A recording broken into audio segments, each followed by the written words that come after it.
The transport ship descended through the clouds of Station Vareth 7, and Sergeant First Class Park Soo-min pressed her face against the window like a child seeing snow for the first time. But what she saw was not snow. It was the massive structure of the Galactic Coalition Military Academy floating in the purple sky, a place where the greatest warriors in the known universe came to train, and now she was one of them. The first human woman ever accepted into the elite combat program. She gathered her small bag and walked down the ramp into a world that made her feel incredibly tiny, because everywhere she looked, there were aliens twice her size. Some covered in scales that gleamed like metal, others with multiple arms and eyes that tracked her every movement.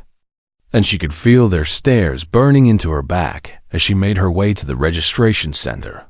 Name and species, the registration officer said without looking up, his voice flat and bored. Park Soo-min, human. Earth, she replied in a steady voice. The officer finally raised his head, and his four eyes blinked in confusion before a small laugh escaped his throat. A human in the elite program. I thought that was a joke when I saw the manifest, but here you are. Small and soft and very much real. Soo-min said nothing because she had learned long ago that words meant little and actions meant everything. So she simply waited until he handed her the room assignment and training schedule. Then she walked away with her head held high. The barracks were enormous halls filled with beds, designed for creatures much larger than her. And when she found her assigned squad area, 6 aliens turned to look at her with expressions ranging from confusion to open disgust.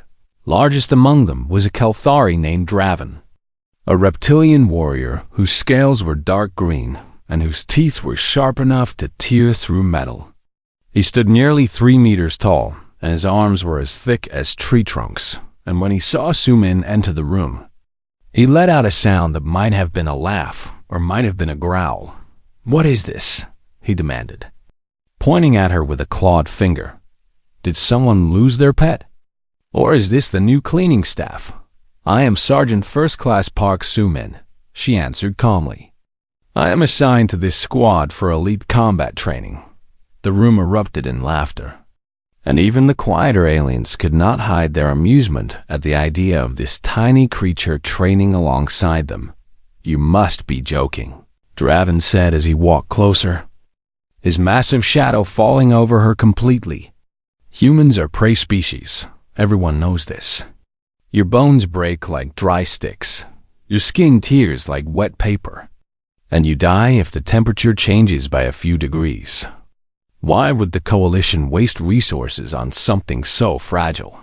Soo-min looked up at him without flinching. "I completed the same selection process you did. I passed the same tests. I earned my place here the same as anyone." "Impossible." Another alien spoke. This one, an insectoid Vorath with clicking mandibles and compound eyes that reflected Soo-min's image 100 times over. "The selection process would destroy a human body. There must be some mistake or some special exception made for political reasons." "There was no mistake," Soo-min said simply. "And there were no exceptions." The squad orientation began an hour later, and Instructor Kale, a scarred veteran with cybernetic limbs and a voice like grinding metal, stood before them and explained the training program. It would last 6 standard months, and during that time they would be pushed beyond their physical and mental limits. Many would fail, some would be injured, and a few might even die. "The Coalition does not waste resources," Instructor Kale announced. "If you are here, you have potential. But potential means nothing without results. I expect excellence from every one of you regardless of species or background." He paused when his eyes landed on Soo-min, and for a long moment he simply stared at her as if trying to solve a puzzle. Then he continued without comment. The first training session was a simple endurance run. 50 kilometers across rocky terrain under artificial gravity set to standard Coalition levels, which was actually lighter than what Soo-min had grown up with on Earth. And she found herself moving easily, while some of the larger aliens struggled with the distance. She finished in the middle of the pack. Not first, but certainly not last, and when she crossed the finish line, barely winded. Draven stared at her with narrowed eyes. "Lucky," he muttered. "The gravity here is nothing. Wait until we do real training." That night, Su-min lay in her bed, which was far too large for her, and she listened to the aliens talking when they thought she was asleep. "I give her 3 days." One said, "I say she quits tomorrow." Another replied, 50 credits says she dies in the combat trials." Draven's deep voice rumbled through the darkness. "Humans do not belong here, and she will learn that lesson the hard way." Su-min closed her eyes and said nothing, because she had heard similar words before. She had heard them in the Korean military when she joined Special Forces. She had heard them during the coalition selection process.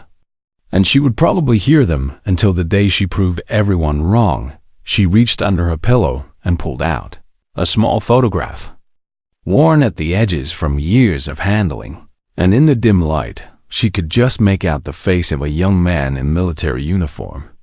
Her younger brother, Junho, who had died during a training accident 5 years ago, who had dreamed of being the first human to serve in a galactic military force, who had made her promise to carry on if he could not.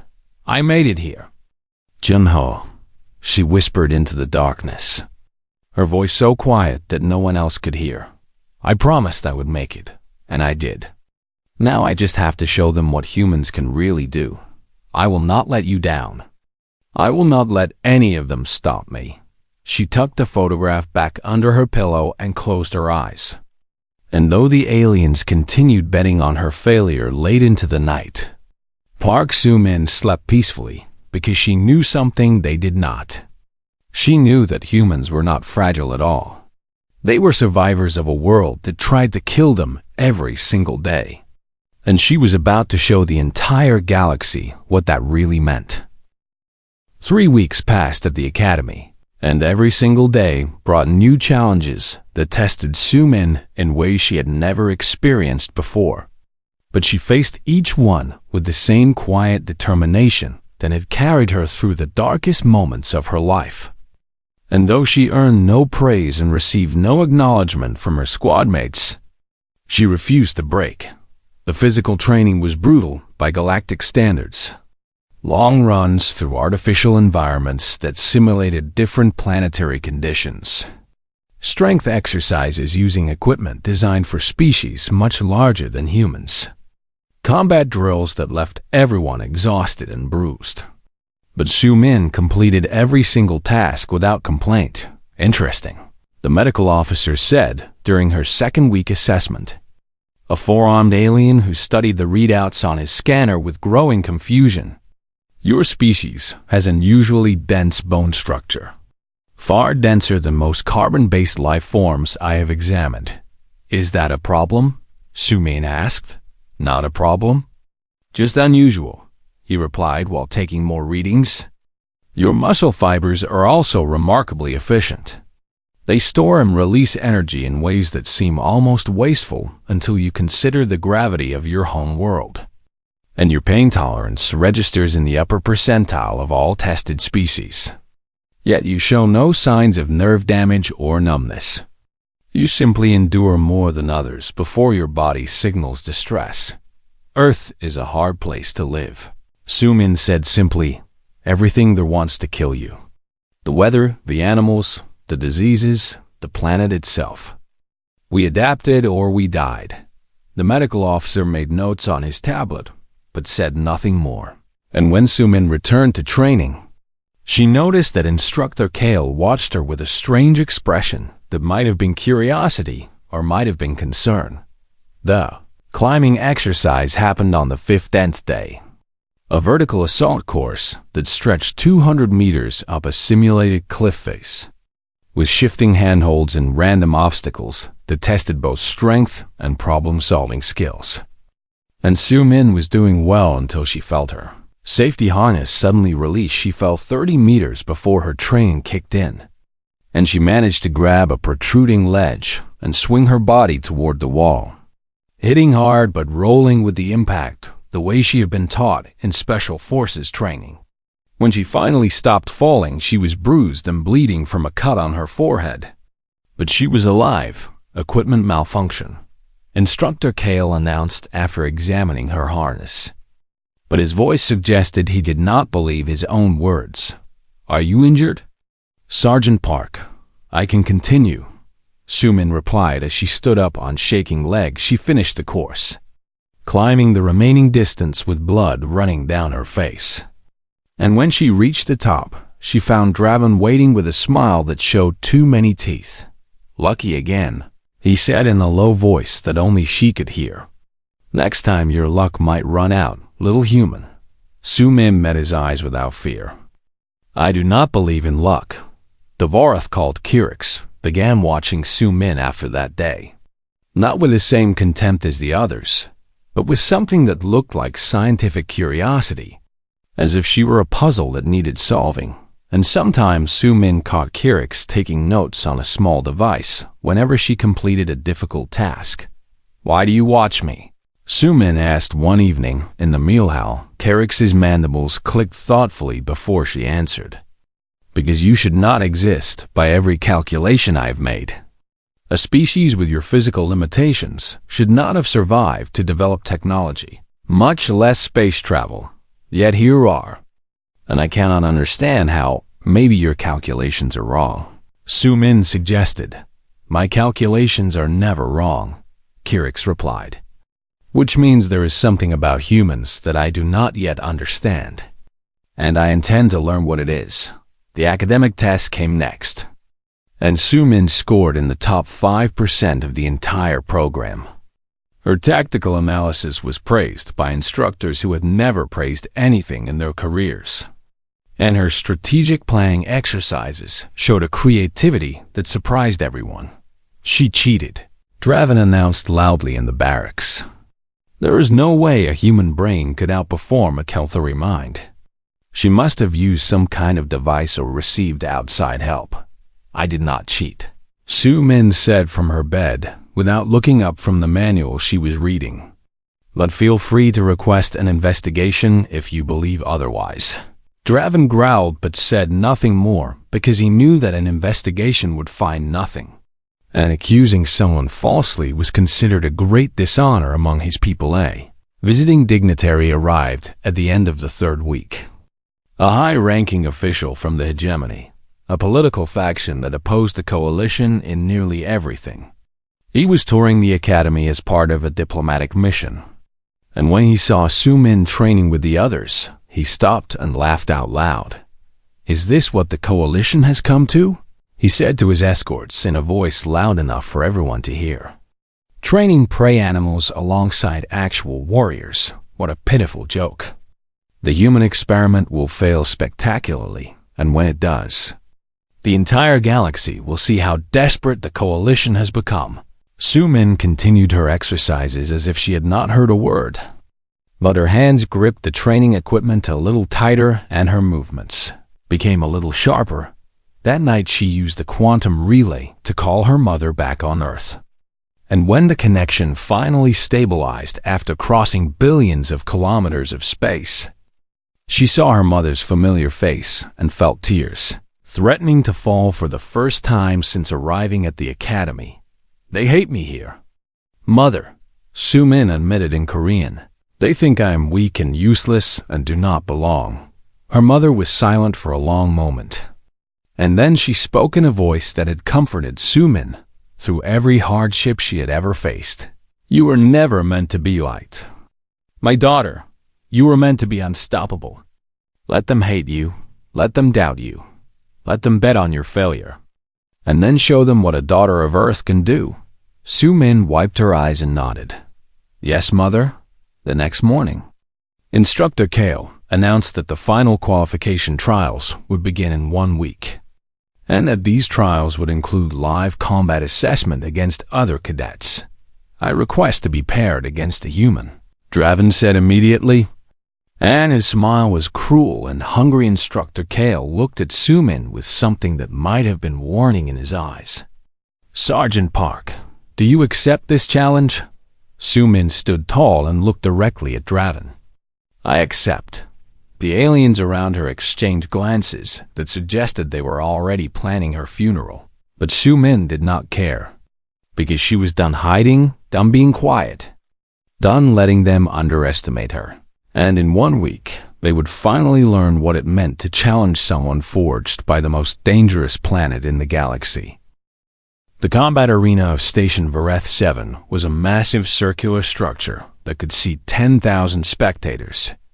And on the day of the final qualification trials, it was filled to capacity with instructors, officers, dignitaries, and cadets from every training program on the station, all gathered to witness the next generation of coalition warriors prove their worth. Su-min stood in the preparation area with her squad, stretching her muscles and focusing her mind while the aliens around her made final preparations of their own. Draven was across the room speaking with other Kelthari, and she could feel his eyes on her back like the heat of a fire. "You do not have to do this," Kirik said quietly, the Voreth's compound eyes reflecting concern that surprised Su-min. Draven has killed opponents in training matches before. His people consider it acceptable if death occurs during honorable combat. "You could withdraw without shame." "I will not withdraw," Su-min replied. "I came here to prove something, and running away proves nothing." The trials began with standard combat assessments. One-on-one matches scored by a panel of senior instructors. And Su-min's first opponent was a Vilrini, a species known for speed and agility. But Su-min had trained against faster opponents in her Special Forces days, and she used her dense body and low center of gravity to control the fight. She won in under 2 minutes, using a joint lock that her opponent simply could not escape, no matter how fast he moved. But the judges awarded her minimal points, citing unorthodox methods that did not demonstrate proper coalition combat forms. Her second opponent was a Morvain, a species with 4 arms and excellent coordination. But Su-min had studied their fighting style and knew their weakness. She stayed close where their extra limbs became a disadvantage rather than an advantage. And she won again with a chokehold that left her opponent unconscious again. The judges awarded minimal points, and Su-min heard whispers from the crowd questioning whether a human should even be allowed to compete using such primitive techniques. "The judges are biased," Kirik observed from the sidelines. "They do not wish to admit that your methods are effective." "I know," Su-min said calmly. "But scores do not matter, only results." Finally, the moment came. Draven walked to the center of the arena and requested a change to the standard combat format. He wanted a traditional strength demonstration instead of scored combat, a ritual from his culture called the Krulavoth, which meant proving dominance through raw power. "The rules are simple," Instructor Kale announced to the crowd. "Both competitors will strike the reinforced training floor in the center ring. Whoever creates the larger impact crater wins. The floor is constructed from Durasteel composite, rated to withstand starship-grade weapons fire. It is the same material used in coalition warship armor." The crowd murmured with excitement because the Krulavoth was rarely performed outside of Kelthari space, and Draven was known as one of the strongest of his generation. "This is a trap," Kirik warned Su-min. "The Krulavoth favors pure physical power. Draven's species has evolved for exactly this kind of demonstration. You cannot win this challenge. Watch me," Su-min said as she walked toward the arena floor. The crowd fell silent as she took her position opposite Draven, and the size difference between them was almost comical. He stood nearly 3 meters tall, with arms thicker than her entire body, and she looked like a child standing next to a monster. "You should have withdrawn when you had the chance," Draven said with a predator's smile. "Now the entire galaxy will see how weak humans truly are." "Earth strength is a joke," someone shouted from the crowd, and laughter rippled through the arena. Su-min said nothing because she was already entering the mental state that her special forces instructors had taught her. The place where fear and doubt disappeared and only focus remained. She felt her heartbeat slow and her breathing deepen. And the noise of the crowd faded until there was only silence. Driven moved first.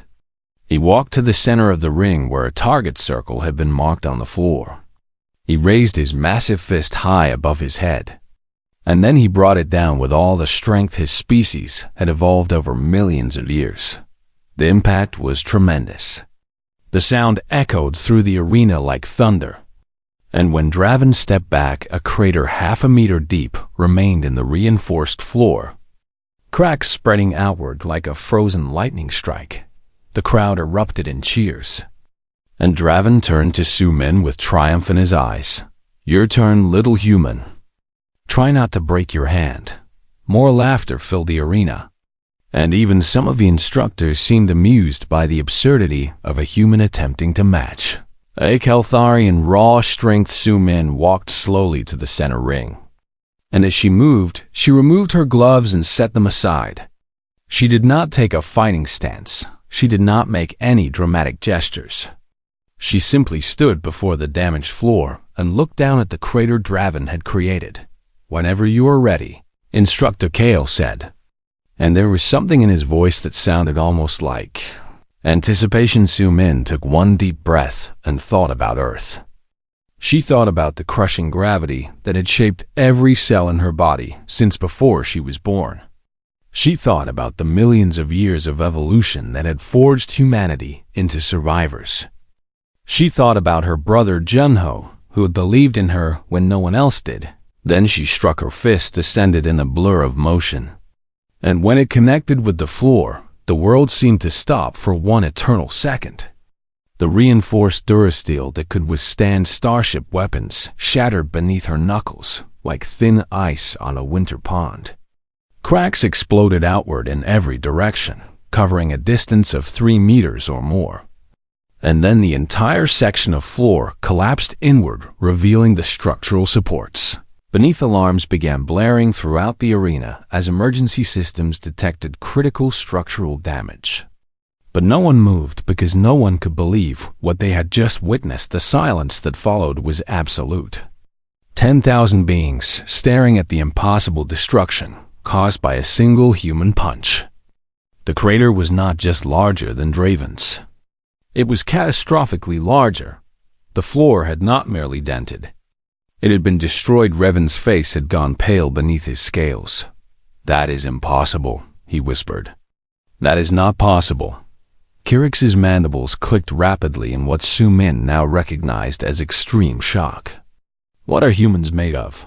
Dvorath asked in a voice barely above a whisper. Su-Min looked at her bleeding knuckles, then at the destroyed floor, and finally at the silent crowd that stared at her as if seeing a human for the very first time. "Gravity," she said calmly. "We are made of gravity. Earth's gravity is nearly twice the galactic standard. Every human alive has spent their entire existence fighting against a force that would crush most species. Our bones grew dense to survive it. Our muscles grew strong to move through it. Our hearts grew powerful to pump blood against it. You called us weak because we are small. But you never stopped to ask why we are small. It is because anything larger would collapse under its own weight on our world." She stepped back from the ruined floor and met Draven's eyes without anger or triumph.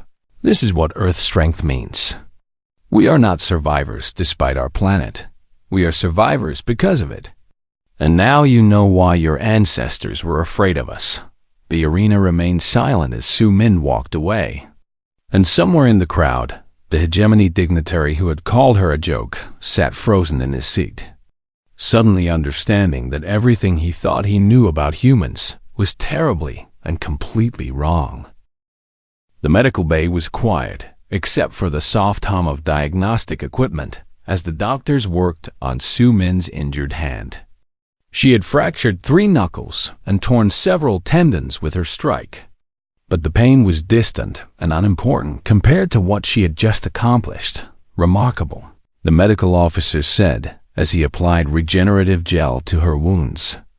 "Your hand should have shattered completely from an impact of that magnitude." But your bones only cracked. They did not break. Your skeletal structure is far more resilient than anything in our medical databases. Will I be able to continue training? Sumin asked in a few days. Yes, he replied with what might have been respect in his voice. Your species heals quickly as well. Another adaptation to your dangerous home world, I suppose. A message arrived summoning Sumin to Commander Velith's office as soon as she was cleared from medical. And she knew this conversation was coming. You did not destroy a training facility without consequences, even if you won the challenge. Commander Velith was ancient by any species standards. A being who had lived for nearly 1,000 years and had seen empires rise and fall across the galaxy. His species had no name that translatable to human languages. And his body was a strange mixture of organic and mechanical parts that had been replaced over centuries of existence. Sit down. Sergeant Park, he said in a voice that carried the weight of ages. Sumin sat in a chair clearly designed for larger beings and waited for the punishment she expected to receive. You are not in trouble, Velith said, and there was something like amusement in his ancient eyes. The Krelevith was performed according to tradition. You simply won more decisively than anyone anticipated. The floor will be repaired and training will continue. Then why am I here? Commander, Velith was silent for a long moment before he spoke again. Do you know why humans were not permitted to join the coalition until recently? Why Earth was classified as a quarantine world for over 300 years? I was told it was because we were too primitive. Sumin answered. That we needed time to develop before we could participate in galactic society. That was the official explanation, Velith said. But it was a lie. He pressed a control on his desk, and holographic images appeared in the air between them, showing scenes of destruction that made Sumin's stomach turn. Alien bodies scattered across landscapes, structures reduced to rubble, entire settlements destroyed. 347 years ago. The Coalition sent a survey team to Earth, Velith explained. They were experienced scouts, equipped with the best armor and weapons available at the time. They expected to find a primitive species barely capable of forming societies. Instead, they found something that terrified them. The images changed to show humans. Not modern humans, but ancient ones. Hunters and warriors from a time before technology, fighting against creatures that dwarfed them in size and strength. The survey team watched humans kill predators that should have been unstoppable. Velith continued. They saw your ancestors pursue prey across distances that would exhaust any other species. They witnessed humans survive injuries that would kill a Kelthari warrior. And when the team accidentally revealed themselves, the humans did not run away in fear. What did they do? Sumin asked. Though she suspected she already knew the answer, they attacked, Velith said simply. With rocks and sharpened sticks, they attacked a survey team wearing military-grade armor. And 2 of our scouts died before the team could retreat. One was beaten to death with a stone. The other was stabbed through a gap in his armor by a weapon made from an animal bone. The remaining scouts barely escaped with their lives. The holographic images faded, and Velith leaned forward in his chair with an expression Sumin had never seen on an alien face before. Something that looked very much like fear. The Coalition did not quarantine Earth because humans were weak, he said quietly. They quarantined Earth because humans were the most dangerous species anyone had ever encountered. Your planet tried to kill you every single day. And instead of dying, you became predators. You became persistence hunters who could chase prey until it collapsed from exhaustion. You became tool users who could kill anything regardless of size or strength. You became the apex species of a death world. And the Coalition was afraid of what would happen if you ever reached the stars. Sumin sat in stunned silence as the truth settled over her like a heavy blanket. Everything she had been told about humanity's place in the galaxy was wrong. They were not the weak newcomers struggling to catch up. They were the monsters that other species feared. "Why tell me this now?" she finally asked. "Because you cannot hide anymore," Valeth replied. "What you did today will spread across every communication network in the galaxy. Everyone will know that humans are not the fragile creatures they believed. And some will be curious while others will be terrified. The quarantine served its purpose for 3 centuries. But that time is over now." When Su-min returned to the barracks, she found Draven waiting for her outside the entrance. And she prepared herself for a confrontation. But what she saw in his eyes was not anger. "Among my people," Draven said slowly, as if each word cost him something precious. "Strength is everything. We respect those who are powerful, and we follow those who prove themselves in combat. I have spent my entire life believing that Kelthari were the strongest species in the galaxy." He paused and looked at his own hands. The same hands that had created a crater and reinforced Durasteel. Hands that now seemed inadequate compared to what he had witnessed. "I was wrong about your kind," he continued. "I was wrong about you. I do not ask for forgiveness because what I did was shameful. But I wanted you to know that I understand now." He performed a gesture that Su-min had read about in her cultural studies. Lowering his head below hers in a sign of deep respect that Kelthari rarely showed to anyone outside their own species. "My people have a word for warriors who exceed all expectations," Draven said with his head still bowed. "We call them Krelvath, which means those who break the world. You have earned that title today." "Sergeant Park." Before Su-min could respond, alarms began blaring throughout the station. Emergency lights flashing red as an announcement echoed through every corridor. "All personnel to battle stations. This is not a drill. Hegemony forces have attacked Colony Vera 3. All available units are being deployed for immediate response. Cadets report to your assigned transports." Draven raised his head and met Su-min's eyes. "It seems we will see if Earth strength works in real combat. Are you ready?" Su-min thought about her brother, about her mother's words, about everything she had endured to reach this moment. "I was born ready," she said. And for the first time since arriving at the academy, she meant it. Comp-Lygerix appeared at her side as they ran toward the transport bay. "Whatever happens out there, I want you to know that I am honored to serve alongside you." "Sergeant Park, stay close and follow my lead," Su-min replied. "I will show you how humans protect their own."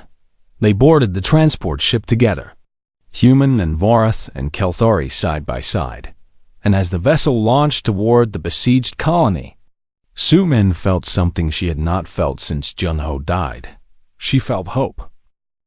Colony Vera 3 was burning when the transport ship descended through the smoke-filled atmosphere, and Su-min could see hegemony warships hovering above the settlement like vultures waiting for their prey to stop struggling. Explosions lit up the ground below in patterns that spoke of systematic destruction rather than random violence. Intel reports approximately 3,000 civilians trapped in the Eastern District.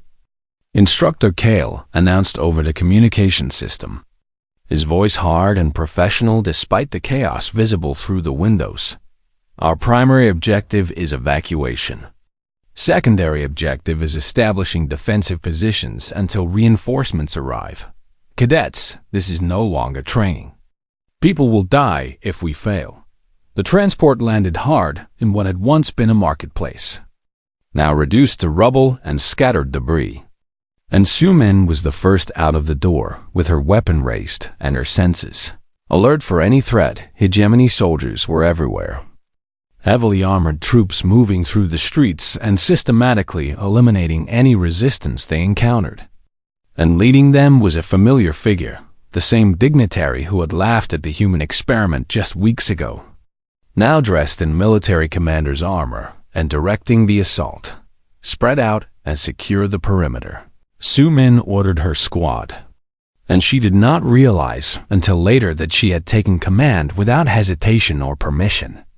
It simply felt natural in the chaos of combat. Draven moved to her left flank without question, his massive body providing cover that her smaller frame could use effectively, and Kirix took position on her right, her compound eyes scanning for threats in every direction simultaneously.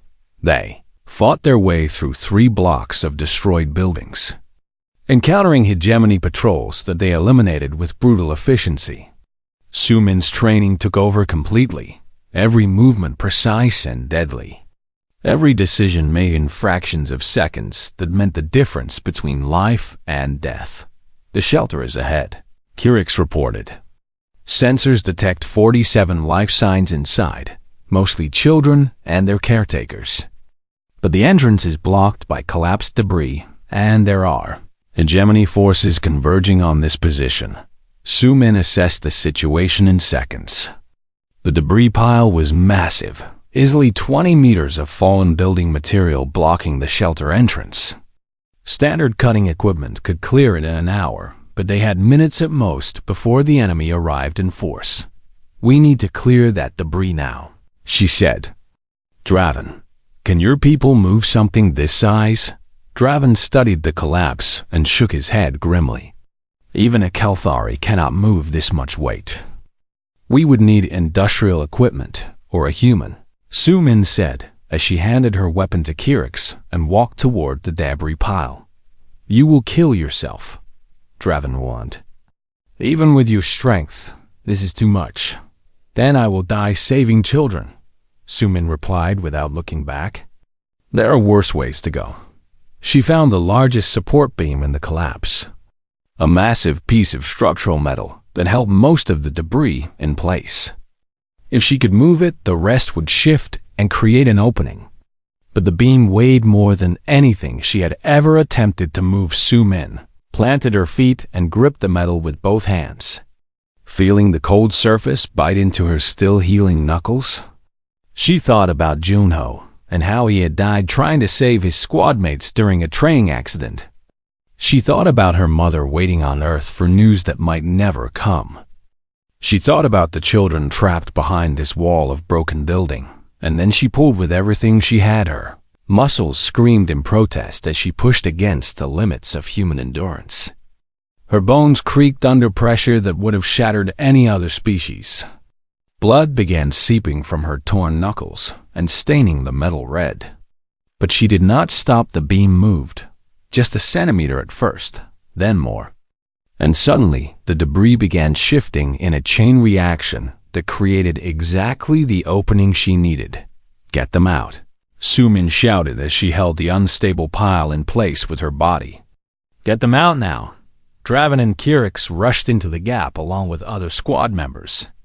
And for 3 agonizing minutes, Sumin held the weight of a collapsed building on her shoulders, while children and caretakers were carried to safety. When the last civilian was clear, she released her grip and dove away just as the debris collapsed behind her. And she lay on the ground gasping for air while her body trembled from exhaustion. 47 civilians rescued, Kirix reported, her voice containing an emotion that Vorath rarely expressed openly. All thanks to Sergeant Park. But there was no time to celebrate because the hegemony forces had arrived. Soldiers pouring into the area from every direction with weapons raised and murderous intent clear in their movements. "Surrender now," the hegemony commander announced through an amplification system. The same dignitary who had mocked Sumin at the academy. "You are outnumbered and outgunned. Lay down your weapons and you might survive to see trial." Sumin pushed herself to her feet despite every muscle in her body begging her to stay down. She retrieved her weapon from Kirix and faced the enemy with blood running down her arms and defiance burning in her eyes. "I have a better idea," she said. "You surrender now, and I might let you live." The commander laughed. "You are one human. What can you possibly do against an army?" "I am not just one human," Sumin replied. And as she spoke, her squad formed up behind her, Draven on her left, Kirix on her right, and a dozen other cadets who had once doubted her, now standing ready to fight at her side. "I am one human with friends. What followed was the most intense combat Su-min had ever experienced. She moved through the enemy like a force of nature, her small size becoming an advantage in close quarters, where the larger aliens struggled to track her movements, her dense bones absorbing impacts that would have killed others, her trained reflexes responding faster than the hegemony soldiers could react. Raven fought beside her like the warrior his people had always claimed to be, his strength finally matched with a worthy cause.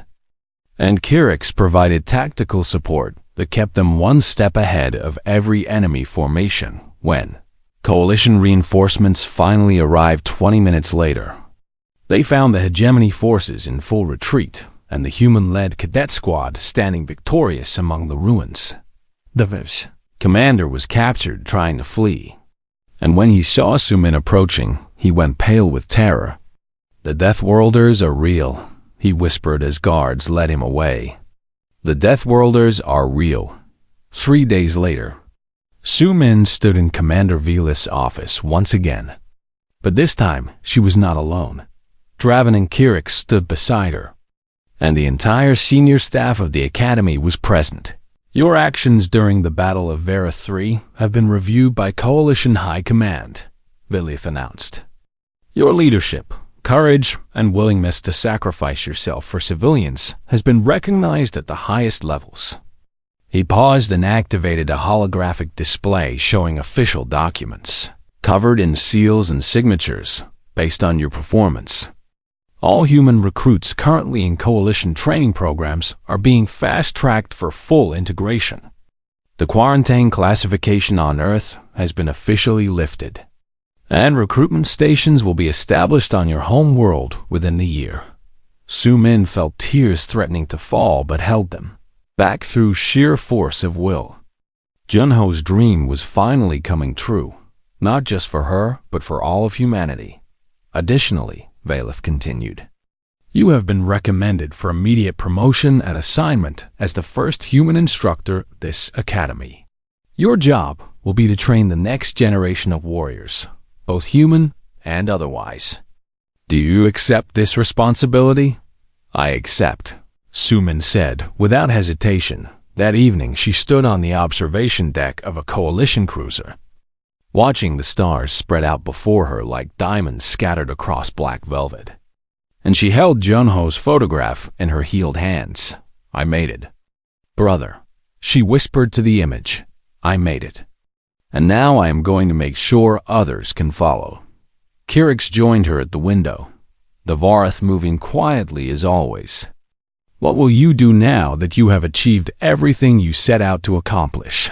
Su-min smiled and tucked the photograph safely into her pocket.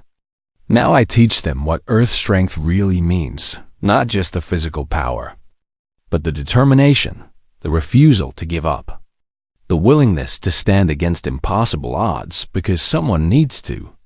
That is what makes humans dangerous, not our bones or our muscles, but our stubborn refusal to accept defeat." She turned away from the stars and walked toward her new future, a future she had earned with blood and sweat and unbreakable will across the galaxy. On a small blue planet orbiting an ordinary yellow star, recruitment notices began appearing in every major city. And for the first time in 300 years, the Coalition opened its doors to the children of Earth, knowing that the galaxy would never be the same. And somewhere in the eternal darkness of space, ancient powers watched and wondered what humanity would become now that they were finally free. The answer would come in time. And when it did, the stars themselves would tremble,